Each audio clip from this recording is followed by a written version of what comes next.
fun while it lasted. It's not over yet. Yeah. Hi. Look at that back. Cool. Nice to meet you.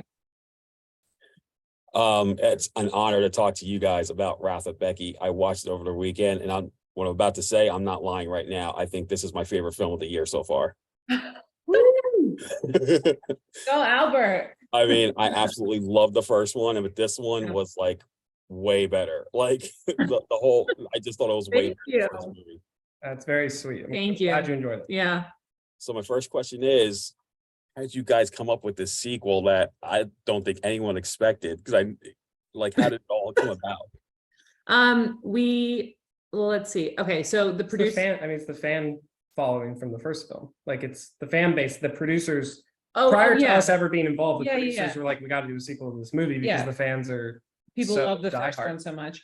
I think in terms of why we went the direction we did with the story, we did a lot of research into sequels and our favorite sequels and then bad sequels, and did a little science experiment, and that's as sciencey as I get. No, we were like, this one was not good, why? This one was very good, why?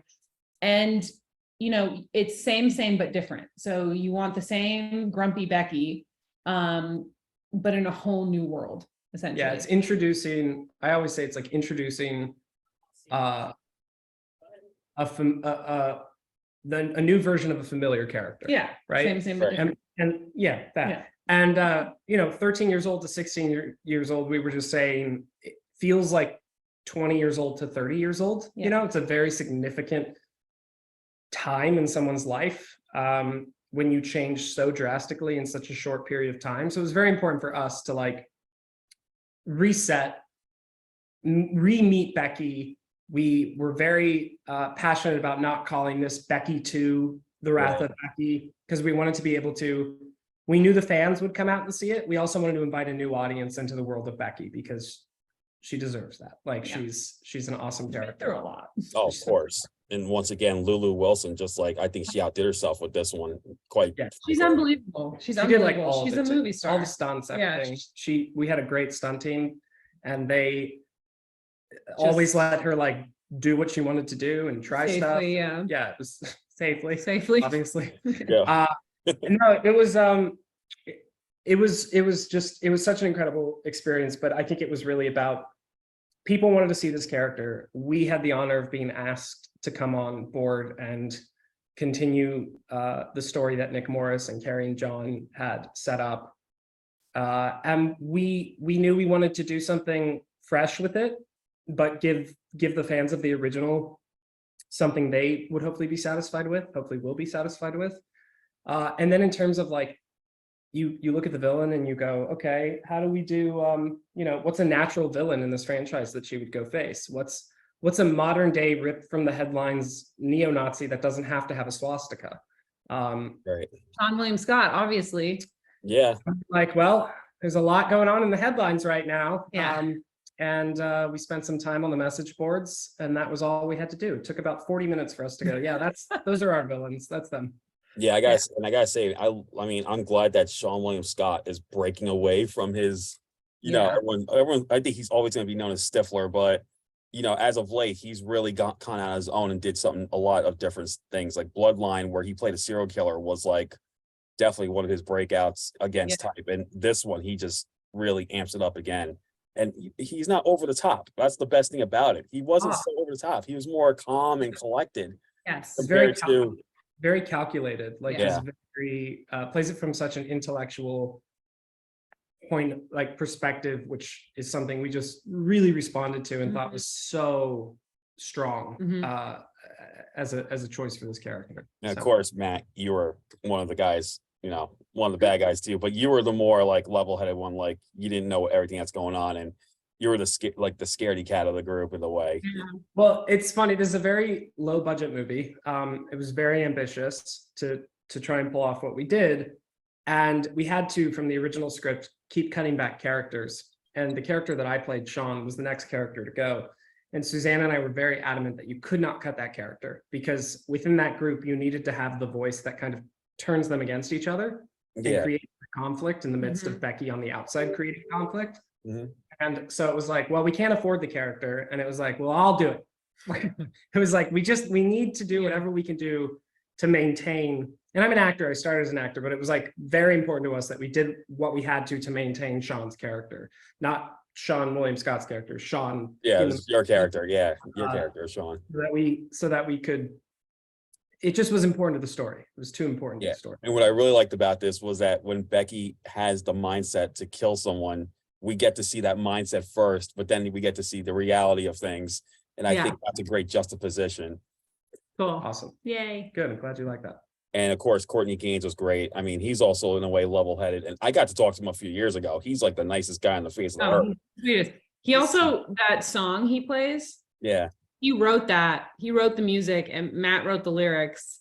It's Oh, just, that's awesome. Yeah, it worked. It worked. Yeah, Yeah. definitely. he's very talented. He shows up to play, and Yeah. he is fun to watch get into character. Like he does not mess around, half-ass yeah. anything. Oh, I got to no. do something with him years ago that I acted in, and it was the same there. But getting to work with him in a much larger capacity here was really an honor. It was Yeah. very fun.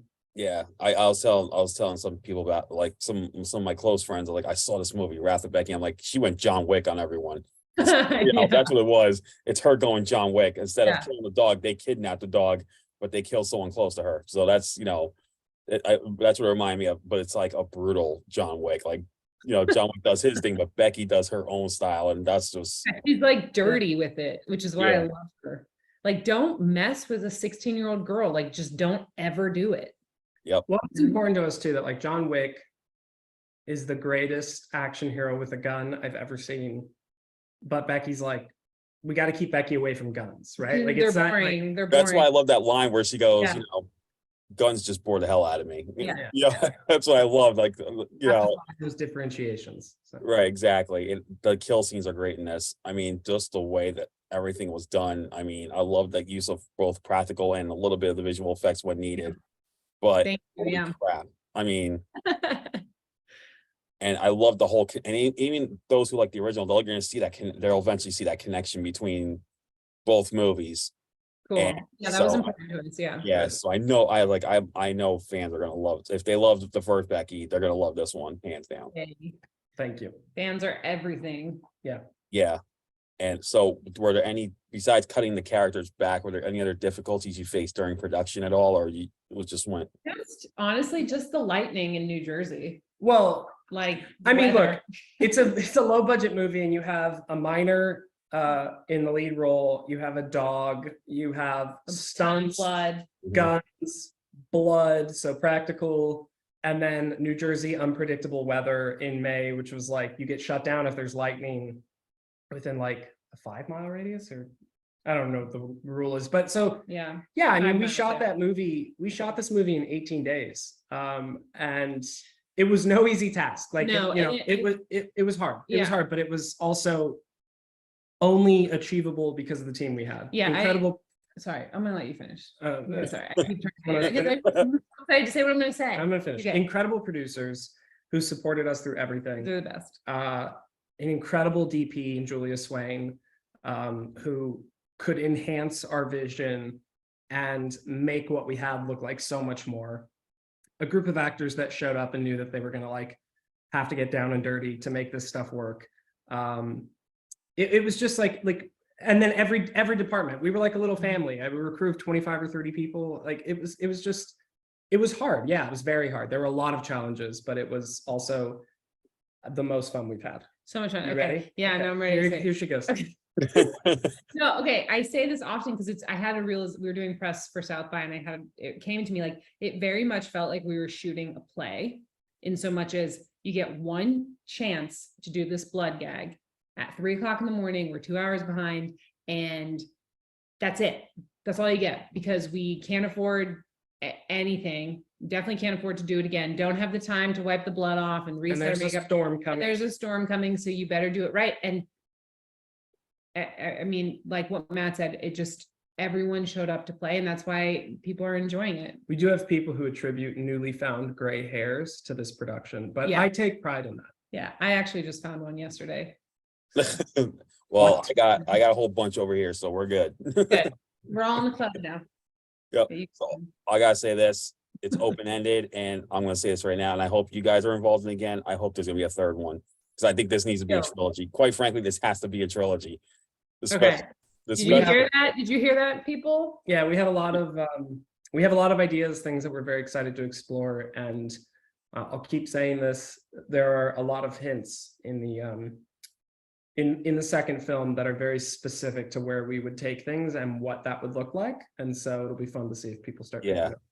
And I hope you guys get involved with it some way, somehow, again, because Thank you. this one, like I said, right now, it's my favorite film of the year. I mean, it's just phenomenal. I was like, You're so sweet. Thank you. after I watched it, I was just like, I just found my favorite film of the year so far. I know we're not even in June yet. We're not even halfway over with the year, but holy crap. I'm like, this is an awesome movie. And I love the first one. Thank you so much. So Wrath of Becky is coming out on May 26th. And those who love the original, plus anyone who wants to see a 16-year-old just go insane for kidnapping her dog, they're going to want to see this one. Matt, Suzanne, thank you so much again for taking the time to talk about it. And like I said, I hope this will lead to a third one. And I hope you guys are involved again. Thank you so much. Have Appreciate a it. good day. All right. Take care. Bye. Bye.